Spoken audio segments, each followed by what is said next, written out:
오늘 우리에게 주시는 하나님의 말씀은 여호수아 1장 9절 말씀입니다. 말씀을 제가 봉독하겠습니다. 내가 내게 명령한 것이 아니냐? 강하고 담대하라. 두려워하지 말며 놀라지 말라. 내가 어디로 가든지 내 하나님 여호와가 너와 함께 하느니라 하시니라. 아멘. 이 시간 김창현 담임 목사님께서 나오셔서 낯섦 앞에서라는 제목으로 하나님의 말씀을 전해 주시겠습니다. 요즘 제가 경험하고 있는 상황을 한마디로 정리하라면 낯섦입니다. 물론 처음에 부산에서의 밤을 지난 후보다는 낯섦의 강도가 약해지긴 분명히 했습니다. 그런데도 여전히 바다의 풍경이 낯설고요, 도로가 낯설고 언어가 낯섭니다. 우리는 인생을 살아가면서 수많은 낯섦의 상황을 만나게 됩니다. 낯선 상황에 처하기도 하고요, 낯선 사람을 만나기도 합니다. 낯선 사건에 직면하기도 합니다. 이러한 낯섦 앞에서 우리는 두 가지 마음이 생깁니다. 첫 번째 마음은 걱정과 불안과 두려움의 마음입니다. 아주 조그마한 갓난아이가 있습니다. 매일 엄마 품에 안겨서 꼭 안겨서 젖을 먹고 엄마 등에 엎여서 고나게 잠을 잡니다. 그렇게 편안할 수가 없습니다. 그렇게 지내던 아이가 엄마가 잠깐 어디론가 가고 낯선 사람의 품에 안기게 되면 발버둥을 칩니다. 불안의 눈빛을 가지고 어찌할 줄을 몰라 합니다. 여간 불편해하지 않습니다. 이 낯섦은 결국 무엇을 만들어내냐면 울음을 만들어냅니다. 우렁찬 울음으로 자기의 낯섦을 표현합니다. 이 낯섦은 걱정과 불안과 두려움을 만들어내는 겁니다. 그런 거지요. 두 번째 낯섦 앞에서 생기는 감정이 있다면 그것은 약간 긍정적인 감정인데 기대감입니다. 새로 펼쳐질 일들에 대한 기대감입니다. 호기 있게 젊은 청년이 창업을 준비합니다. 시장 조사도 하고 자료도 모으고 그래서 어떤 공간을 마련하고 그 안에 내부를 아름답게 꾸밉니다. 기도하면서 멋진 가게를 오픈합니다. 낯선 현장이지만 기대감이 큽니다. 기대감이 더 크지 않으면 사실 가게를 오픈할 수가 없습니다. 낯섦이 주는 감정입니다. 우리는 인생을 살아가면서 수많은 낯섦의 순간에 직면하게 됩니다. 가장 남자로서 낯선 순간이 언제일까 개인적으로 생각해 보니 우리 남자분들은 다 동의하실 것입니다. 군입대입니다. 지금도 오랜 시간이 지났음에도 불구하고 그 무시무시한 낯섦의 시간을 잊을 수가 없습니다. 가정 안에서 자유롭게 하고 싶은 것 다 하면서 통제 없이 잘 자란 건강한 아주 혈기왕성한 어떤 젊은 청년이 전혀 다른 시스템 안으로 들어갑니다. 색깔과 향기와 모양새, 말투 그 어느 것 하나 익숙한 것이 없는 것이 군입대입니다. 하루아침에 극과 극으로 변하는 낯섦의 순간이지요. 그 순간에 대부분의 젊은 남자들은 아무리 강단이 있다 하더라도 걱정과 불안과 두려움이 생기게 되는 겁니다. 여자로서의 언제가 가장 낯선 순간일까 생각을 해보니 저는 여자가 아니라 사실 잘 모르겠습니다. 그러나 상상을 좀 해보자면 아마 시집 갈 때가 아니었을까, 결혼할 때가 아니셨을까. 참 낯설으셨잖아요.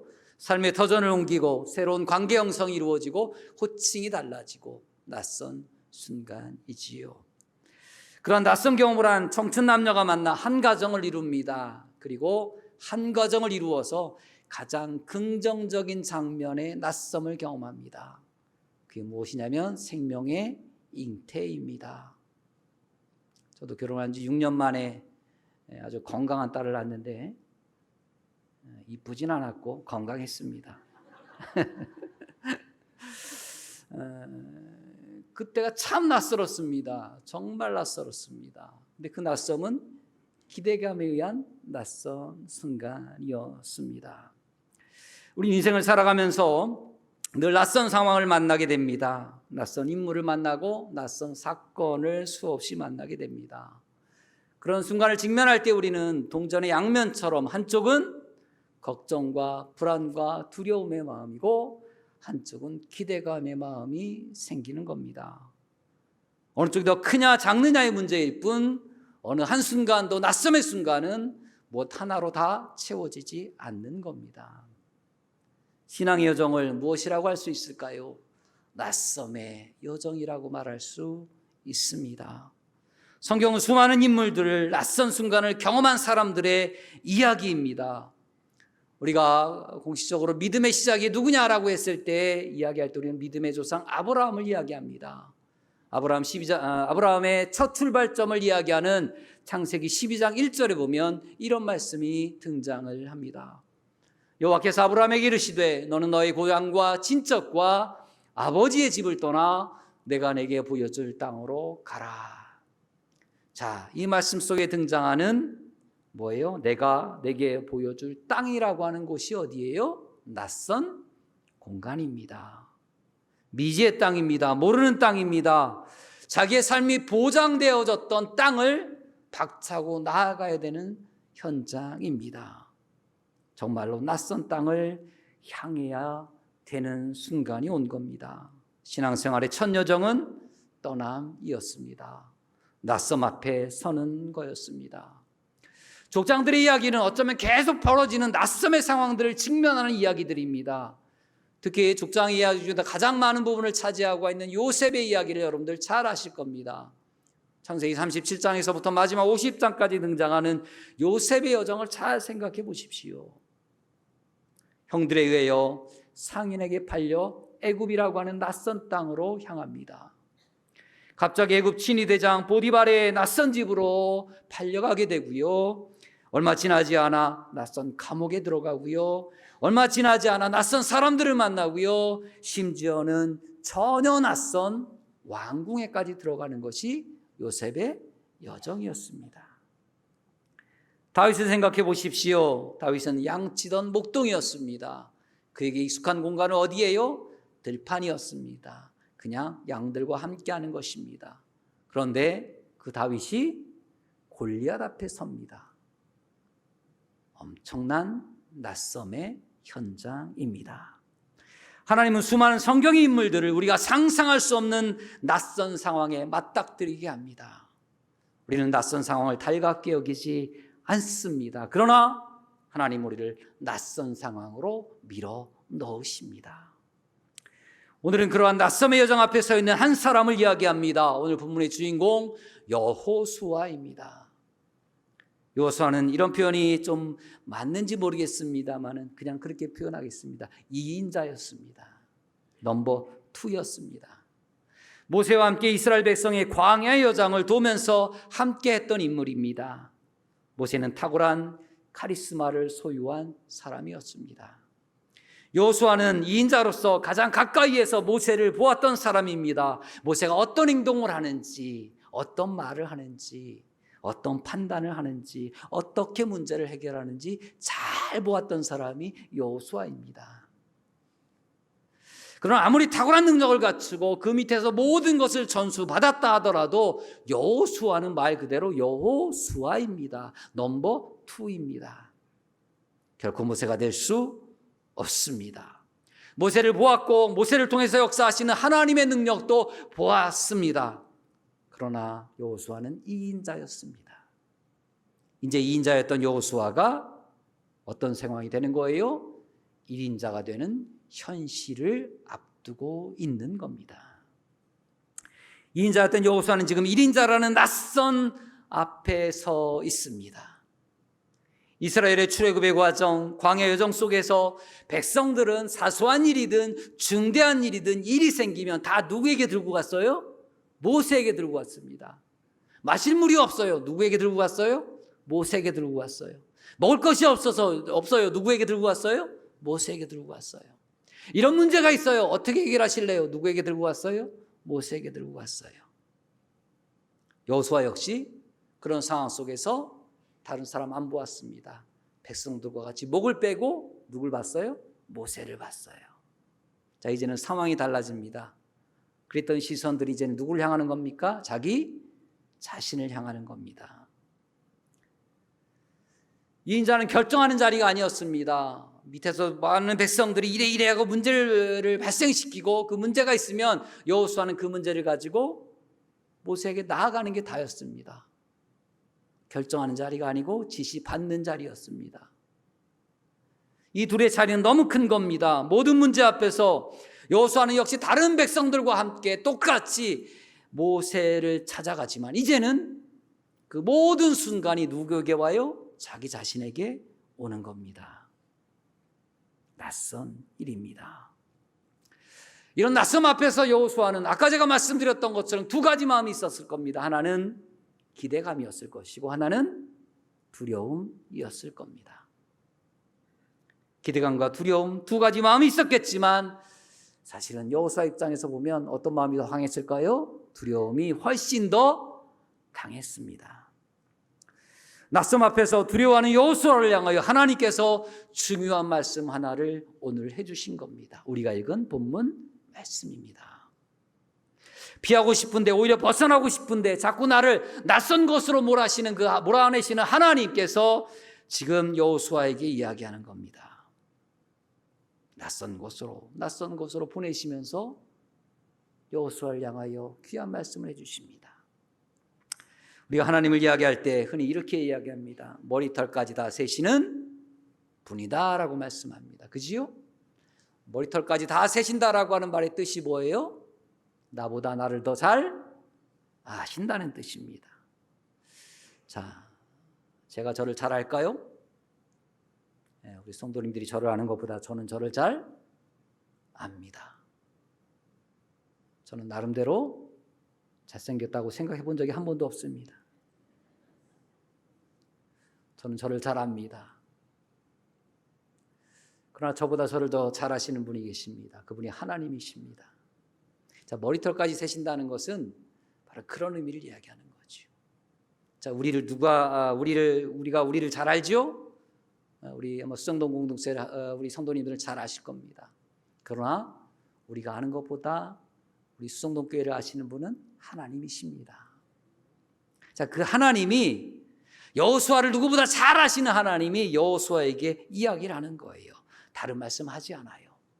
강하고 담대하라, 두려워하지 말아라, 놀라지 말아라 라고 말씀하십니다.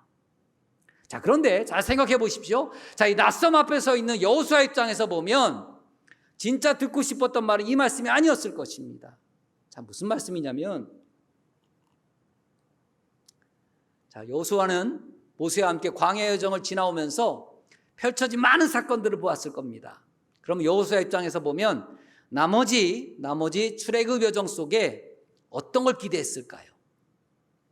자, 모세와 함께했던 광야 여정을 보게 되어지면 어떤 일들이 펼쳐졌어요? 먹을 것이 없어서 힘들어했지요. 그럼 여호수아 입장에서 보면 나머지 인생 여정 속에서는 뭐가 충만하게 해주세요? 먹을 것이 충만하게 해주세요. 이렇게 기대했을 거예요. 그렇지 않아요? 자, 많은 송사거리가 있었을 겁니다. 그런 송사거리가 있는 것을 여호수아는 봤단 말이에요. 그런 걸 봤음에도 불구하고 자, 여호수아는 그렇게 생각했을 겁니다. 자, 앞으로 가나안 땅까지 들어가는 데 있어서 더 이상 송사거리는 없게 해주십시오. 자, 물이 부족한 일은 없게 해주십시오. 전쟁하는 일 없게 해주십시오. 이게 여호수아의 진짜 마음이었을 겁니다. 그치요? 그게 여호수아의 마음이었을 거예요. 그런데 하나님은 그런 거 해줄게. 물 부족하지 않게 해줄게. 먹을 것 그때그때 제공해 줄게. 전쟁 없게 해줄게. 그렇게 말씀하지 않으셔요. 뭐라고 얘기해요? 강하고 담대해라, 두려워하지 말아라, 놀라지 말아라 라고 말씀하십니다. 자, 이 얘기를 역으로 얘기하자면 이 단어에 숨어져 있는, 이 말에 숨겨져 있는 여러분들 내용을 상상할 수 있을까요? 자, 강해라라고 말하면 강할 수밖에 없는 상황을 만들겠다는 것이잖아요. 그죠? 담대해라라고 하는 건 뭘 얘기하는 거예요? 담대한 마음이 있어야만이 이겨낼 수 있는 상황을 만드신다는 거죠. 놀라지 마라라는 얘기는 뭘 얘기하는 걸까요? 깜짝 놀랄 만한 순간을 하나님이 만드신다는 거예요. 자, 여호수아 입장에서 보면 듣고 싶은 말씀이 아니었습니다. 아예 강한 마음이 필요 없는, 놀랄 상황이 만들어지지 않는 것이 여호수아에게 원하는 거였는데, 하나님은 그런 상을 만든다고 말씀하시는 것이 아니라 강해라, 담대해라, 놀라지 말아라고 말씀하시는 그 이면에는 계속해서 그와 같은 일들이 펼쳐질 거라는 것, 현실을 말해주고 있는 이야기입니다. 여전히 스스로 감당할 수 없는 두려움의 순간들이 그들 앞에 있다라는 것을 이야기해 주는 거지요. 이런 낯선 상황 속에서 여호수아는 어떤 마음을 가졌을까요? 그래, 강해야지, 담대해야지, 두려워하지 말아야지 라고 마음은 먹었겠지만, 사실 이와 같은 것은 마음을 먹는다고 되는 게 아니에요. 되는 게 아닙니다. 우리 성도님들, 강하게 마음을 먹는다고, 담대하게 마음을 먹는다고, 놀라지 않겠다라고 여러분들이 아무리 다짐을 하더라도 순간순간 밀려오는 우리들의 심령 가운데, 우리들의 마음 가운데 틈을 삐짓고 없는 두려움을 우리는 몰아낼 수가 없습니다. 그게 인간입니다. 그게 저고 우리 성도들입니다. 이 땅에 살아가는 모든 인간들입니다. 그래, 나 강하게 마음 먹어야지, 담대해야지, 쓰러지지 말아야지, 걱정하지 말아야지, 두려워하지 말아야지 마음은 먹지만 그게 우리들 각오처럼 다짐처럼 되지 않는 게 우리들의 현실입니다. 현실이지요.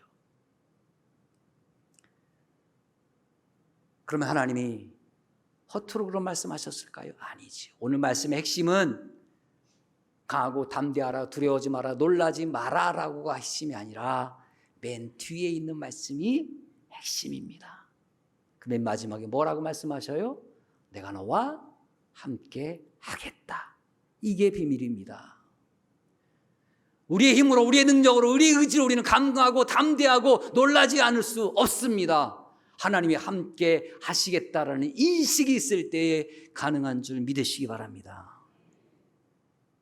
하나님은 이렇게 함께 하시겠다는 약속의 말씀은 결정적인 순간에 성경 안에 자주 등장을 합니다.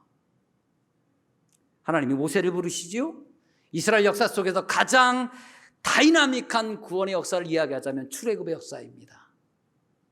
모세를 세우지요. 긴 시간 훈련을 시킵니다. 왕궁에서 40년, 광야에서 40년 트레이닝을 시킨 다음에 80세 하나님께서 부르십니다. 80세가 되었을 때에 모세에게 말합니다. 모세에게 뭐라고 얘기를 하냐면, 야, 바로에게 가서 우리 백성 풀어줘라고 이야기하라는 겁니다.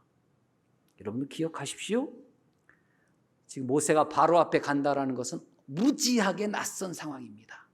자, 낯선 상황 정도가 아니라 목숨을 걸어야 되는 상황입니다. 여러분들 상상을 해보십시오. 오랜 시간, 400년이 넘는 시간 동안에 통치했던 왕이 그 민족을 쉽게 떠나보내게 하겠습니까? 근데 모세가 가서 그 얘기 하라는 거예요. 목숨을 걸으라는 얘기죠. 낯선 상황입니다. 자, 그런 상황 속에서 하나님께서 그를 그곳에 보내시면서 뭐라고 말씀하시는지 아십니까? 출애굽기 3장 12절의 말씀입니다. 이렇게 말씀하시죠. 하나님이 이르시되 내가 반드시 너와 함께 있으리라. 다른 얘기 하지 않으셔요. 내가 너에게 탁월한 능력을 줄게, 너에게 어마어마한 권능을 줄게, 이게 아니라 내가 너와 함께 할게, 가라고 말씀하시는 거죠. 비슷한 상황에 직면한 한 사람, 한 가족이 있습니다. 요셉과 마리아입니다. 우리가 잘 아는 것처럼 상상할 수 없는 낯선 상황을 그들은 지금 직면하고 있었습니다. 그게 뭐예요? 결혼하지도 않았는데 약혼한 부인이 임신을 한 상황입니다. 그들은 꿈꿨을 겁니다. 가족들의 축복과 친구들의 축복을 받으면서 멋진 행복한 결혼식을 꿈꿨을 것입니다. 그런데 예상치 않은 낯선 상황이 그들에게 벌어진 겁니다. 청천벽력 같은 사건이지요. 자, 이건 역시 낯섦이나 그냥 단순히 파혼하는 차원의 문제가 아니라 생존이 위협받는 상황이었습니다. 우리가 잘 아는 대로 만약에 유대인 율법에 가늠한 여인이면 어떻게 해야 돼요? 돌로 쳐서 죽여야 되는 거예요. 자, 마리아의 생존이 위태하게 되는 상황입니다. 자, 마리아뿐만이 아닙니다. 이 당시의 결혼은, 고대 시대의 결혼은 지금도 뭐 그런 풍습이 남아 있습니다만 집안 대 집안의 결혼이거든요. 그럼 집안 대 집안의 결혼이라는 것은 뭐냐면 그 집안이 그 동네에서 계속 살 수 있느냐 살 수 없느냐의 문제가 달려 있는 거예요. 자, 쟤네 집안 딸이 저렇게 품행이 잘못되어 가지고 결혼이 파탄되어졌어 그러면 단순히 마리아만 죽는 게 아니라 그와 관련된 모든 친족들은 그곳에서 살아갈 수 없는 겁니다. 생존의 위협을 받는 사건입니다. 단순히 마리아만 그럴까요? 요셉에게도 큰 수치를 경험하게 되어지는 낯선 상황이 벌어진 겁니다. 그런 낯섦의 상황 속에서, 두려워할 수밖에 없는 상황 속에서 하나님은 요셉의 꿈에 천사를 보내셔서 말씀하십니다. 마태복음 1장 23절의 말씀은 이렇게 말씀하시지요. 보라, 처녀가 잉태하여 아들을 낳을 것이요 그의 이름을 임마누엘이라 하리라 하셨으니, 이를 번역한즉 하나님이 우리와 함께 계시리라 함이라. 결국 이 약속도 뭐예요? 그 낯선 상황 속에서 하나님이 어떻게 하시겠다는 거예요? 함께 하시겠다는 약속입니다. 낯선 상황에 직면한 많은 사람들을 향하여 주시는 하나님의 약속은 다른 약속이 아닙니다. 함께 하시겠다는 약속인 줄 믿으시기 바랍니다. 하나님은 성경의 인물들을 계속해서 낯선 상황으로 보내십니다. 그리고 그 낯선 앞에서 있는 모든 믿음의 사람들을 향하여 그렇게 말씀하십니다. 내가 너와 함께 할게. 그 낯선 상황이 두렵지, 어렵지, 힘들지, 함께 할게 라고 말씀하십니다. 자, 우리 인간에게 가장 큰 낯섦의 상황은 우리 성도님들 뭘까요? 자, 낯섦의 순간들이 많이 있습니다. 저도 지금 낯섦의 시간들을 보내고 있습니다만은, 자, 개인적으로 우리 성도님들 다 생각해 보십시오. 개인적으로 생각할 때에 인생에 있어서 가장 낯섦의 순간은 어디냐면 죽음입니다. 죽음이죠. 죽음처럼 낯선 순간 없습니다. 목사로서 가장 많이 하는 경험 중에 하나가 있다면 장례식입니다. 지금까지 수많은 장례식을 제가 집례를 해보기도 했고 제가 같이 참여해보기도 했습니다. 제가 여기 오기 전에 있었던 그 철원 지역 같은 경우에는 뭐 읍내긴 합니다만은 대부분들은 이제 지금 뭐 도시에 사는 것처럼 병원이나 어떤 곳에서 장례식을 다 치릅니다만은, 저 같은 경우에는 거기에서 사실 집에서 돌아가시는 분들도 제가 몇 번 집례를 진행을 한 적이 있어요. 그러면은 부교육자 때는 그런 경험이 없었는데 이제 뭐 돌아가시면 저한테 막 찾아오는 겁니다. 목사님 누구 권사님 돌아가셨는데, 그럼 제가 가서 시신 만져보고 상황 수습하고 그렇게 하면서 이제 장례를 집례하기도 했었습니다. 뭐 수많은 장례를 집례했지요. 그리고 수많은 장례식에 참여도 해보았습니다. 정말 가장 비싼 장례식, 그러니까 비싼 장례식이라는 표현이 그렇습니다만 가장 좀 하객도 많고 뭐 이런 장례식을 제가 참여한 적이 있습니다. 한진그룹 회장님의 어머님인가가 돌아가실 때 제가 섬기던 교회 목사님이 이제 대표로 좀 조문 좀 갔다 와, 그래서 제가 다녀온 적이 있어요. 갔더니 뭐 어마어마하더군요. 뭐 아산병원의 그 장례식장에 그냥 1층부터 2층까지 뭐 어마어마하더군요. 그런 장례식 제가 집례를 해봤고, 정말 저렴하게, 가장 저렴하게 하는 장례식도 제가 집례를 해보았습니다. 전체 장례 비용이 50만 원도 안 드는 뭐 조금 교회에 다니던 어떤 성도님이셨는데 뭐 가족들도 거의 없고 아들 하나 있는 그런 집에 아버님이 갑자기 돌아가셨는데 누가 해줄 분이 없어가지고 교회 구역장님하고 저하고 이렇게 한 2-3일 동안 장례를 진행했던 기억이 나요. 다 장례를 치르고 보니까 50만 원도 안 들었어요. 그런 장례식도 있더라고요. 저도 처음 경험했는데, 수많은 장례를 제가 경험했을 것 아니겠습니까? 자, 그럼에도 불구하고 매번 죽음을 만나는 그 순간은 저희에게 아주 낯선 순간이 됩니다. 너무나 낯설어요. 자, 다른 사람들의 죽음이 낯설다면 제 스스로에게 직면하는 죽음은 얼마나 낯설까요? 예수님도 이런 죽음의 순간은 낯설으셨던 것 같습니다. 그래서 죽음 앞에서 예수님께도 이렇게 하나님 앞에 외치기도 했어요. 마가복음 14장 36절에 보면 이렇게 말씀하시죠. 이렇게 간구합니다. 아빠 아버지 아버지께서는 모든 것이 가능하오니 이 잔을 내게서 옮기시옵소서. 자, 이렇게 간구했다라는 것은 예수님조차도 육신을 우리와 똑같이 입으셨기 때문에 죽음이라고 하는 낯선 상황이 두려우셨던 겁니다. 심지어는 나중에 십자가상에서 뭐라고까지 말씀하십니까? 나의 하나님 어찌하여 나를 버리셨습니까? 라고까지 탄식할 정도로 이 낯섦의 상황이 두려우셨던 겁니다. 자, 그런데 예수님 우리가 잘 아는 대로 3일 만에 뭐 하셨어요? 부활하셨습니다. 자, 예수님의 부활을 여러분들 어떻게 믿고 어떻게 인정하는지 다 알고 계십니다만은 이렇게 해석할 수 있습니다. 예수님의 부활은 우리 인간이 가장 두려워하는 죽음의 순간조차도 하나님이 우리와 어떻게 하신다? 함께 하신다는 것을 증명한 사건인 줄 믿으시기 바랍니다. 예수님의 부활은 하나님이 인간이 가장 낯설어하고 가장 두려워하고 가장 겁내는 그 순간에조차도 우리와 함께 하시고 있다라는 사실을 보여주신 사건이 바로 예수 그리스도의 부활인 줄 믿으시기 바랍니다. 우리는 예수님의 부활을 믿는 자들입니다. 죽음이라는 낯섦 앞에서 그래서 두려워하지 않는 자들이 되는 것입니다. 하나님은 가장 중요하고 가장 위로가 되고 가장 힘이 되는 말씀으로 낯선 상황 앞에 두렵게 서 있는 여호수아를 격려해 주십니다. 그리고 그 낯섦의 두려움을 몰아내줄 수 있는 비결을 하나 말씀하십니다. 그 약속은 다른 것 아닙니다. 내가 너와 함께 할게입니다. 저나 우리 성도님들은 지금 낯선 상황에 서 있는 줄 믿습니다. 두 가지 마음이 저에게도 있어요. 인간인지라 조금은 걱정되고 조금 불안한 마음이 왜 없겠습니까? 반면에 한쪽편의 마음이 있습니다. 어떤 마음? 기대감도 있어요. 기대감도 있어요. 우리 성도들도 마찬가지일 것입니다. 여러 가지 상황이 아마 낯설 것입니다. 그 상황 속에서 우리 성도님들도 걱정의 마음도 있을 것이고 두려움의 마음도 계실 것입니다.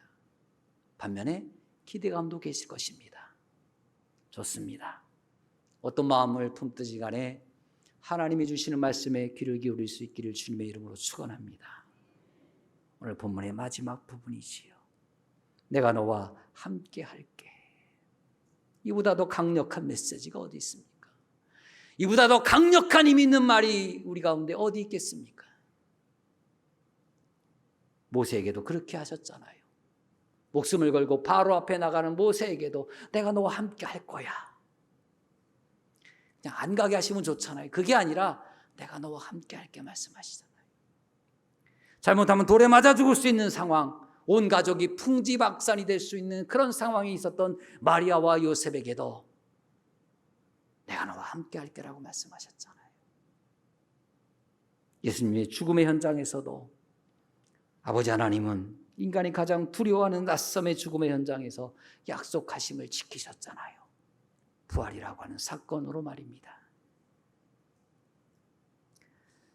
106년 전에 처음 수정동 교회를 시작하게 되어질 때에 그런 생각을 해보았습니다. 처음 교회를 세우려고 시도했던 믿음의 선배들은 어떤 마음이었을까? 낯섦이었을 겁니다. 그지요? 그 안에 두 가지 마음이 있었을 거예요. 두려움도 걱정도 기대감도 있었을 겁니다.